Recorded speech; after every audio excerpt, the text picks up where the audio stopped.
What is up, everybody? SilentDoom here. It has been quite a while, and I'm here with another video. Something a little different this time. Basically, this is going to be sort of a matchup analysis. The other week, I was at a tournament called Albion, one of the largest, if not the largest, UK Smash 4 tournament to date. It also featured Melee and PM as well. And yeah, I entered, and I ended up getting 17th out of 150, which is not too bad at all.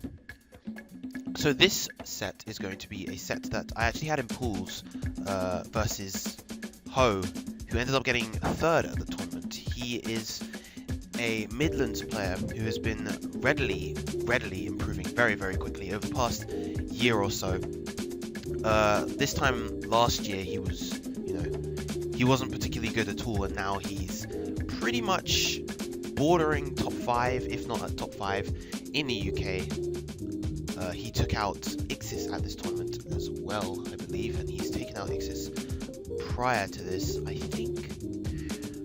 I apologize if my information is incorrect here, but this is a Cloud versus Bayonetta set, as I said, during pools winners finals. And yeah, without further ado, let us begin.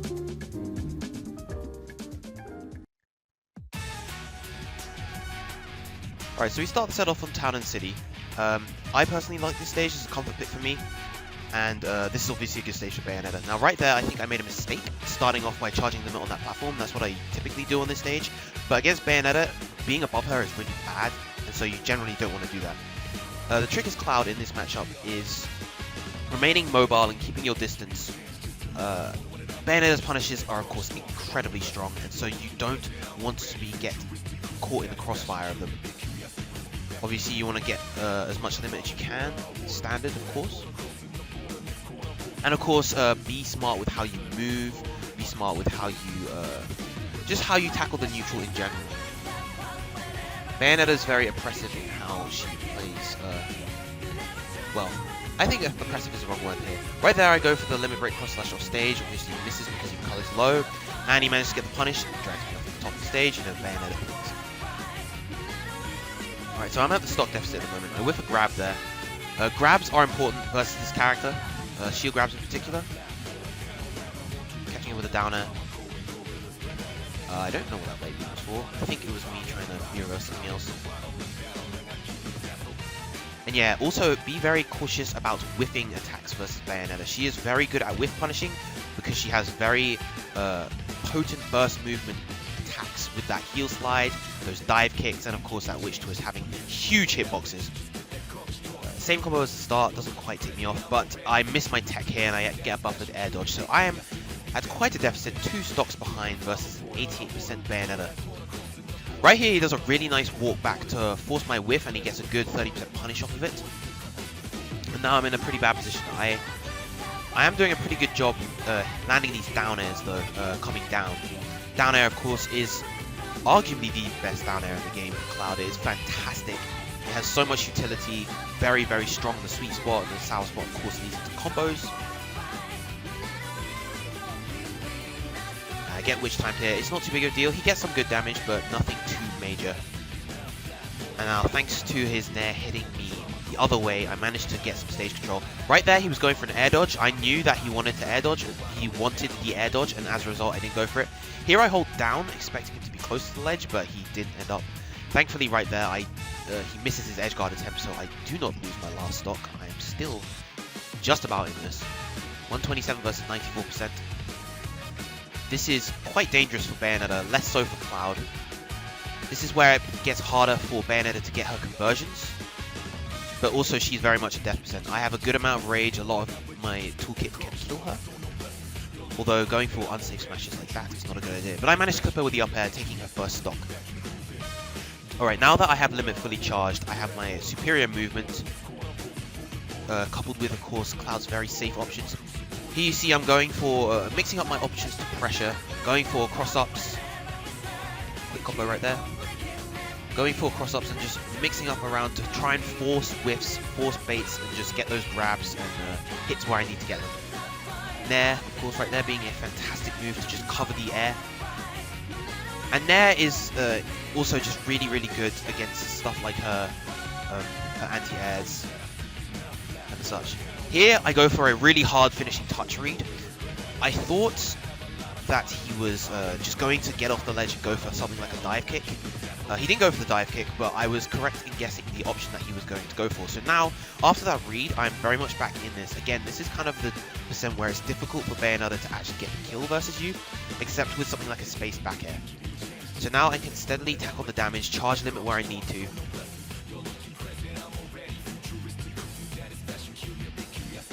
Right there, that up smash was missing, but I believe I wanted to go for a jump cancelled up air. Of course, get the conversion from the down air. And that finishing touch also, it looked like a hard read, but actually it was actually another misinput. Had that landed though, I definitely would have taken the game. So right here, this is the end game where you have to start being quite patient versus Bayonetta. You can't really afford to commit too much. Again, just keep chipping away at her, charging that limit, and hitting her where you can. Stay center stage as well. Center stage and in shield is a very strong counterplay versus a lot of characters, including Bayonetta. Her forward throw it's a quote kill throw, but not a very potent one. Here he was very smart, holding his shield for that extra time. I went for the cross up there. Blade beam is actually a bit safer than cross slash. And here I whiffed the grab. That was a very bad grab on my part, and he manages to get the back air to seal game 1. However, that was a very, very close set. I remember afterwards, I actually felt pretty good making that near comeback. Alrighty, so on to game 2. Back to Town and City again. As you saw that time, I believe that Blade Beam was again an accident, and game 1 started pretty much the same way. Well, game 2 even started pretty much the same way as game 1 did. Again, staying that far in the air is not good versus Bayonetta. Just about managed to recover there. Again, he baited an air dodge, but air dodge there was just a bad option, so I didn't opt for it. Go for the double up tilt to grab. I went for a grab there, expecting a witch time, but he instead didn't go for anything. That time he does catch me with a witch time and does a very, very solid amount of damage. Just misses out the kill. I managed to punish the landing lag there with a grab. That's something that players need to do a little more often. Punish the landing lag after Bayonetta specials with various other moves. Grab, of course, is a decent go-to, but if she's committed to a lot of specials, you can punish harder.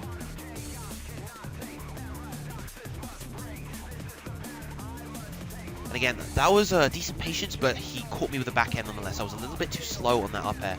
I was waiting for a Witch Twist, but Witch Twist has super low cooldown overall.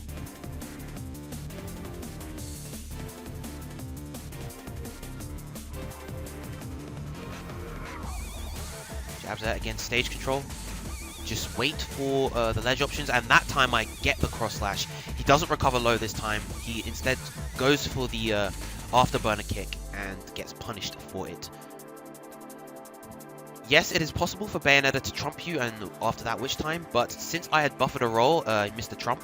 That up smash would have caught that witch time if it weren't for the fact that that platform came there, and my empty jump gets caught by a back air. So 35% lead for me at the moment. That was a couple more misinputs right there, but nothing too bad. Down air is good for trying to bait out the Witch Twist, because what it does is it forces Bayonetta into the air. That forward smash right there was a really good play. It was actually one of my best plays of the tournament, I feel, because what it did, it covered 3 out of her 4 options. However, Ho quickly responds with this big punish. Great empty grab right there, empty jump grab, and this will be my stock.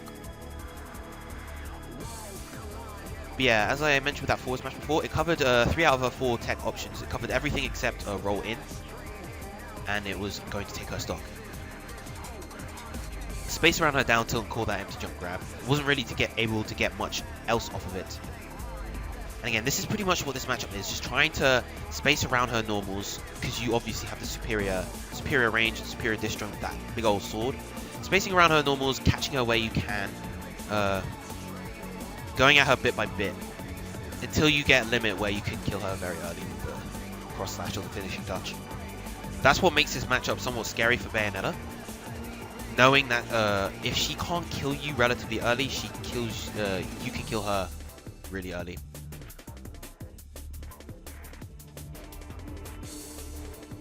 Again, anti-head by the witch twist. Such a fantastic move that. Misses the back air. I don't quite get the punish with the jab there because of the air dodge landing lag.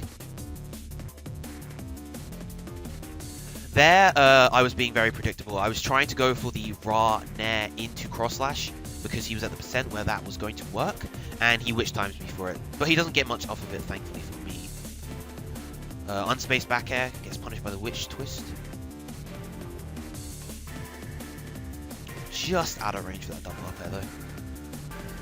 And here he catches me twice with this. I managed to DI and survive here, but unfortunately he catches me again and I am not going to survive the second one. So that is a solid 2-0, but a close set nonetheless. Both games were very, very close. That 96% could have easily been the death if I got a read off the limit break cross slash. But, you know, that's how things are. You just got to be careful around Bayonetta. I understand where I made my mistakes. And I hope this video was helpful for giving you guys a general idea towards that matchup, as well as just seeing some relatively high-level UK gameplay. If you guys want to see top 8 for Albion, which I was actually commentating for, you can check it out, the VODs of it. You can check them out on twitch.tv/datteamlive. I will have the link to it in the description. Well, thank you guys for watching. I hope you guys enjoyed, and I will see you next time. Peace.